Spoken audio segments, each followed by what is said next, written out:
Performance Dimensions, dedicated to law enforcement training, information, and technology for tomorrow.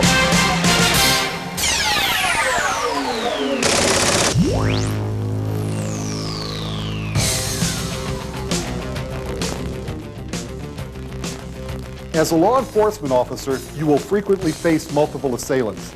You can't always get backup in time, so it's important that you know how to deal with more than one person. Phil Messina, retired New York City police sergeant and director of Modern Warrior Defensive Tactics Institute, is an expert at multiple assailant confrontations. One of the most important things to remember when dealing with multiple assailants is that you are in fact dealing with multiple assailants. You're not dealing with one assailant at a time. Most officers follow the philosophy of the teenager back in high school that they may get me, but I'll get one of them before they do. Well, that might apply to your high school teenager, but it doesn't apply to law enforcement officer. The law enforcement officer must win that confrontation. His opponents are everybody that is trying to assault him, not just a group of individuals, but a group, period. Many of the things that we learn regarding one-on-one confrontation have to be modified and sometimes go right out the window when they apply to multiple assailants. Some example of that might be something as basic as drawing my baton. If I'm drawing my baton in a one-on-one confrontation, I might very well send the baton forward and reach across my body to draw the baton. Obviously, if I had potential assailants all around me, I would be exposing my firearm under those conditions. A better way might be, in a multiple assailant confrontation, to draw the baton across your body to your other hand, keeping your inside hand over your weapon, and then bringing it out into your position. That's just one example of how the rules change when we deal with multiple assailants. Another might be footwork. In a one-on-one confrontation, I might very well, if I wanted to step from this point to that point over there, I might very well do it by leading with the foot closest to that spot and going over. In a multiple assailant confrontation, I can't afford to do that because this leg would telegraph my direction to the other assailants. They would know where I was going to wind up. So in that same situation with multiple assailants, I would probably step directly over there. The concept about always keeping my firearm back as it applies to one-on-one no longer applies to multiple. Keep it back from who? From this person, from this person, from this person, from this person. It does not apply to a multiple assailant situation. Maybe the best thing to do is to move the firearm to where it's more accessible to you and less accessible to the assailants. Like a little more towards the center of your body, in front of your strong hip, where you could cover it with your weak hand, where you could drop over it, where you could use your leg to protect it, where you could fall face down and not have it accessible to your assailants. The important thing to remember is that in multiple assailant training, you must remember that you're playing a new ball game. You're not playing an old ball game. Things have to be adjusted. Sometimes new habits have to be developed. Phil Messina talks about some important considerations when dealing with multiple assailants. In a single confrontation, if this gentleman over here were to throw his right hand, a simple block might suffice. In a multiple assailant confrontation, my block has to do much more than that because I still leave myself open to 3 free hands and 4 free legs. So in a multiple assailant confrontation, that block might look something like this, accomplishing much more than the simple block did, although the difficulty factor isn't that much greater. Okay, gentlemen. One concept we stress very much when we train people for dealing with multiple assailants is a concept we refer to as time framing. And time framing simply means that for every space of time that you can utilize, your opponent or opponents has the same space of time to use or utilize. And an example might be something like this. In a perfect world, we would recognize that this is a bad position. You will sometimes might read a magazine article where you'll see something like this, where the three assailants are over there, and the good guy, who is the police officer, might do something like this. And you will see it photo by photo in the magazine article. This position is commonly referred to as stacking, or we refer to it as screening, lining people up so they're likely to get in each other's way. In the real world, what happens when I do that, because they are entitled to the same space of time, is they adjust. Watch. And I'm very likely to wind out in a very similar situation, except I just wasted a lot of energy to wind out in that similar situation. So in the real world, to improve my position, I might have to do something like this.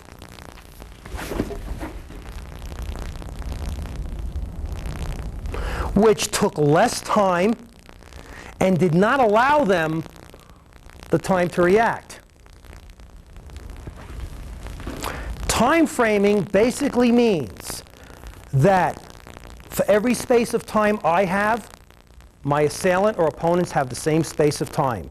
If you were to imagine in your mind two strips of film, and one strip of film belongs to you, and the other strip of film belongs to your assailants, and for each square within that strip that you have, they have a square also. That'll be all for now. A perfect example of this time framing concept would be as follows. If for some reason I had to strike this gentleman because he was being assaultive towards me, one way I could do it would be to simply try to throw a strike, in which case probably if he was fast enough he would block that strike. The reason he's able to block that strike is because I did nothing to occupy his time frame. I assumed that I could use my time frame productively, which we call a positive time frame, and that he would not use his time frame at all. Realistically, to assure that my counterattack will get in on the target, what I should do is do something to occupy his time frame. Make his time frame a negative time frame. What that means is I cause something to happen during that time frame that is not productive. So if we take that same situation and I want to land that strike, I might do something like this. What I am doing is I am putting his body in motion during the same time frame that I am utilizing. What this does in effect is it gives me an initial negative time frame, which I give to him by putting his body in motion and taking it off balance. And it also means that when I let go, or if I let go, he has to undo what I did using another time frame. It makes the next time frame very predictable, or semi-predictable at the very least. So if we take that situation again, I might use my first time frame to use a counter strike, and knowing that his motion is to recover as he recovers, I might very well use a second time frame during his recovery period. That's where the concept of time framing comes in handy. Now, this situation is a one-on-one situation, but let's take that same thing now and apply it to a multiple situation. In a non-time framing mode, not considering time framing, if this gentleman were to grab me, I might want to nullify this arm, which would be a good idea because this is the closest arm to my firearm. Okay, so I might do something like grab the arm and neutralize it. And then after I neutralize this arm, address the second assailant or strike the second assailant. Now, not taking time framing into consideration, this might look something like this. When you take time framing into consideration, that same technique becomes this.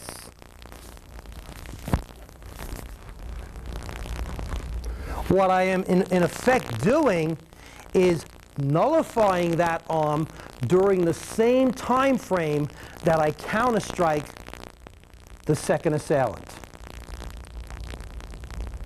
It's very common for officers to use knee strikes to the lower abdomen area or sometimes to the common peroneal nerve, and of course in a multiple assailant it would go to higher force areas.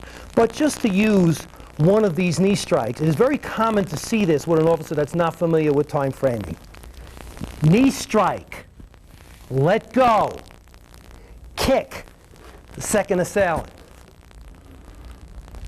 This motion, this withdrawing motion after the knee strike, is a negative time frame. In reality, it's during this motion that I would be counterattacked. During this motion, any strike that you would do is probably the most likely time. That negative time frame that I created is the best opportunity for him, the second assailant, to counterattack me. Here are 3 examples of how eliminating a negative time frame and turning it into a positive time frame can greatly enhance your chances of winning a multiple opponent confrontation. We're going to go back to this grappling situation. And what I'm going to do is I'm going to start it out the same way with that knee kick. But watch these 3 examples of how I utilize that second time frame and turn it into a positive one rather than a negative one. This is one. Here to here. Another example. Here to here. And a third example. Here to here. Okay, gentlemen, I'm just trying to make a point here that if we think of the concept of time framing, we can take techniques that we normally do and learn how to make them better. It's like taking a piece of steak and cutting off the fat. That is essential in multiple assailants. Another thing that is essential in multiple assailants is body language. Using your body language to make your counterattack more effectively. If I have to confront these 2 assailants, and I'm facing this assailant, there's a very good chance that both these assailants expect me to initiate my attack on this assailant here. By using body language, watch how I can control this, how I can take advantage of this situation. Watch my body language when I deliver my counterattack to this person.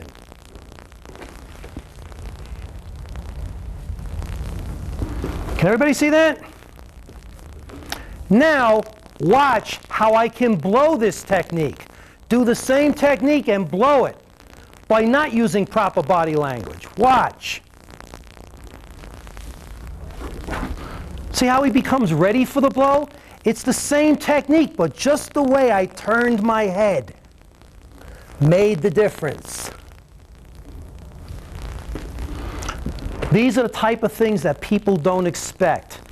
Another thing to remember about multiple assailant confrontation is take advantage of the position you're in. Don't always look for the perfect position, because chances are you're not going to find it. Sometimes the position you're in dictates what you do. So when you practice, practice from all different positions. Practice doing techniques as you're getting up from the ground. Practice doing techniques as you're falling down to the ground. Make every time frame productive. Once again, we'll go back to time framing.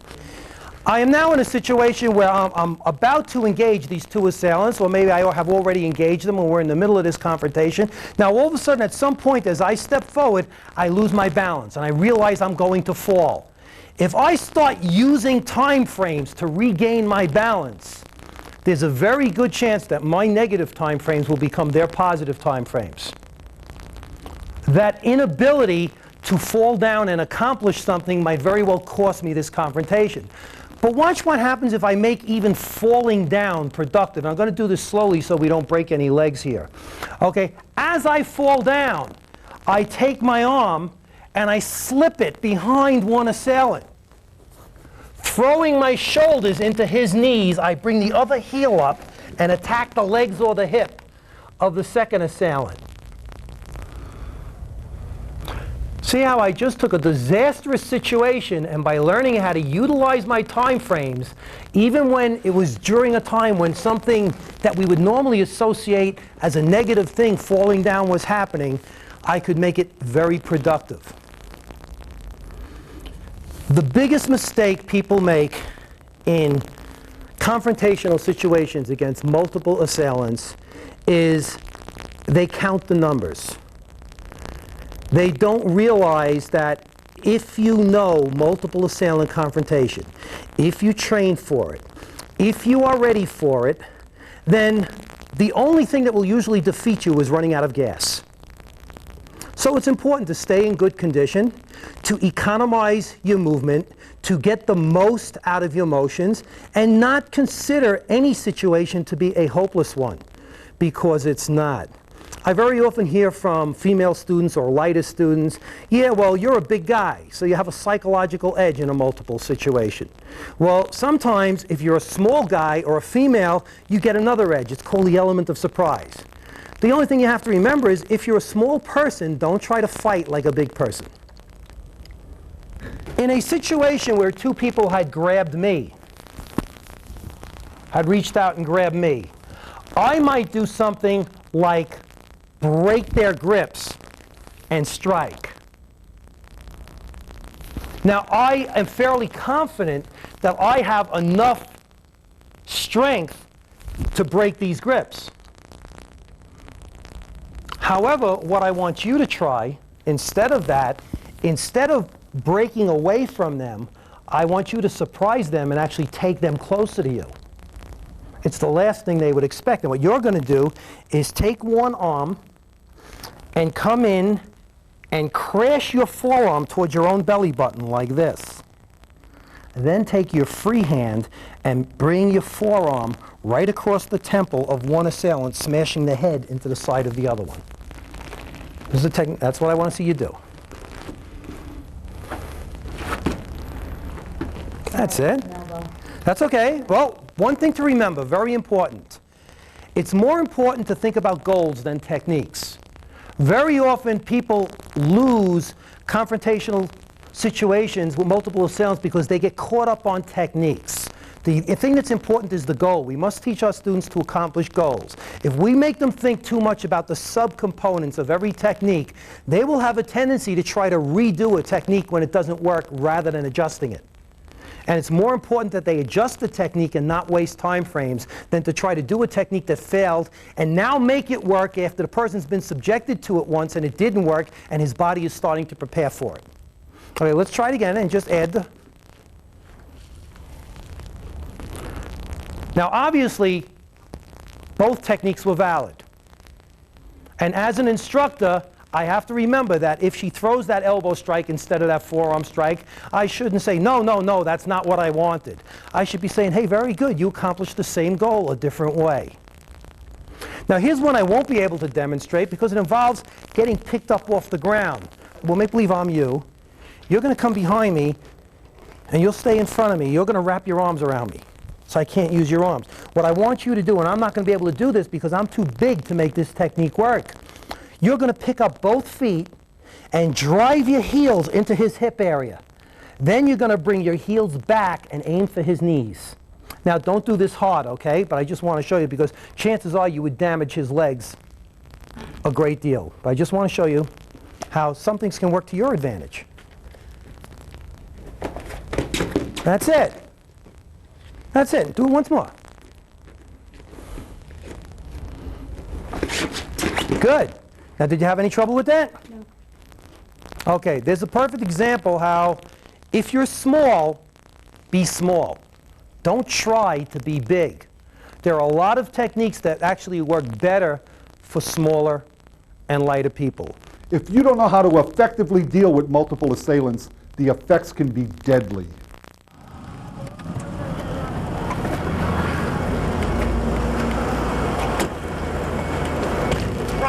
Need your license, registration, insurance card. What did I do? I'll discuss that with you when I get your paperwork, That's sir. bullshit, man. Tell me what I did. I'll discuss that with you. You don't have to go anywhere, sir. You can stay right here. Tell me what I did. I need your license, your registration, your insurance card now, You have please. a bad night or something? What's your I problem? need your paperwork. What'd I do? License, please. Yeah, all right, yeah, license, license. All right, here it is. I got something for you. Get out! Hey, I got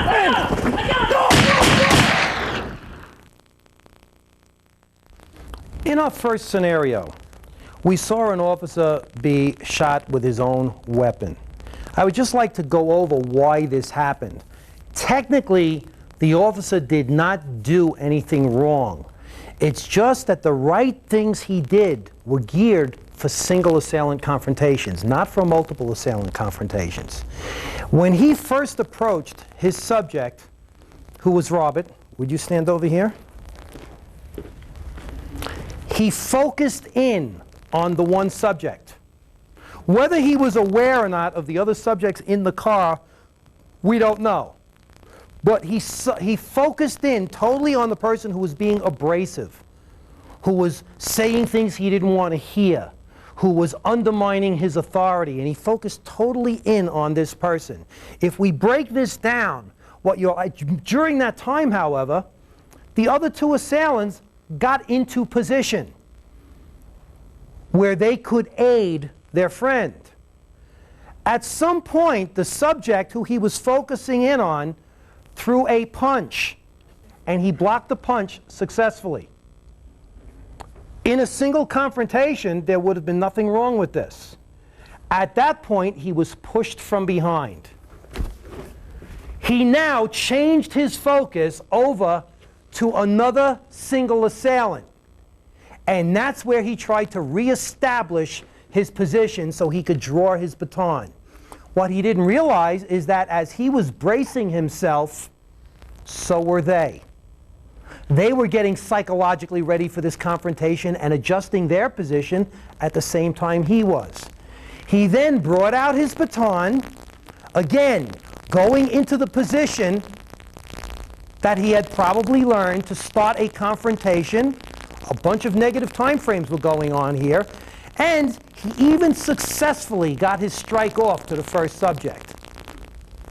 However, the follow-through, which would have been okay in a single subject confrontation, led to his arm being pinned and him not being able to defend his firearm. At which point, all they did was toss him to the ground, and he was fired upon. The biggest mistake he made here was not in techniques. The biggest mistake he was fighting one subject at a time. He was not fighting a multiple assailant confrontation. What's the problem? Need your license, registration, and insurance card, please. What'd I do? I'll tell you that when I get your paperwork. This is bullshit. What'd I do? License, registration, insurance. You don't have to go anywhere, sir. No, I don't know what I did. I just need your paperwork. What are you busting my balls for? License, registration, and insurance You're card. a tough guy, right? Stay right there. What'd I do? Now, please. What did I do? Now, please. This is bullshit.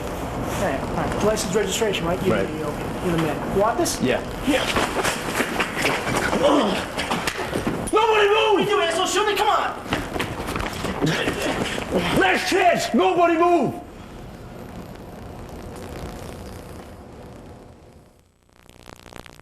In the second situation, we are reminded, and we can tell immediately that the officer is aware that he is likely to be in a multiple assailant confrontation.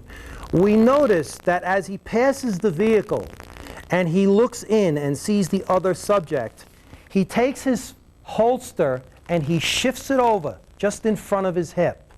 He does this to make it less accessible to assailants in a multiple assailant confrontation.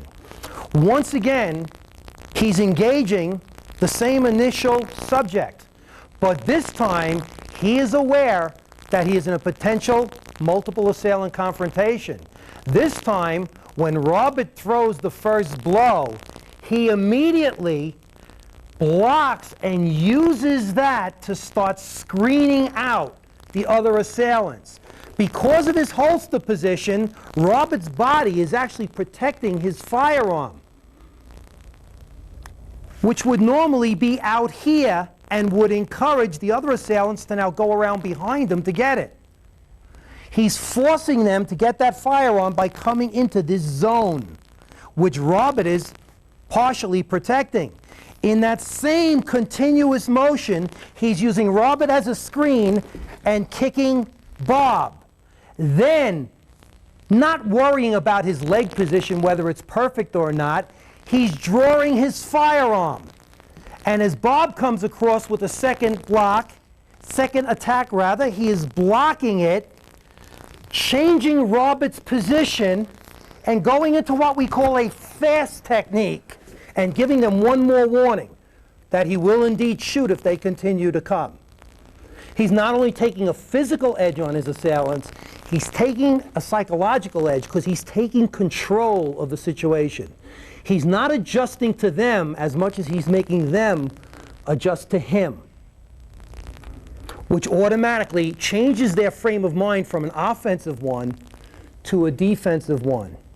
For purposes of clarification, the term FAST simply means firearm alternative survival tactics.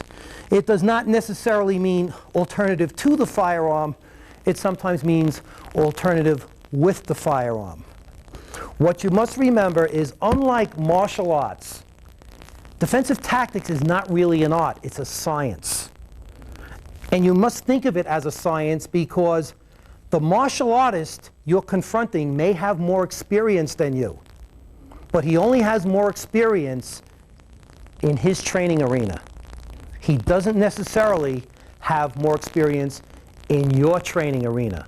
And the best way to win that confrontation is not to play his game better than he does or try to play his game better than he does. Just play your game better than he can.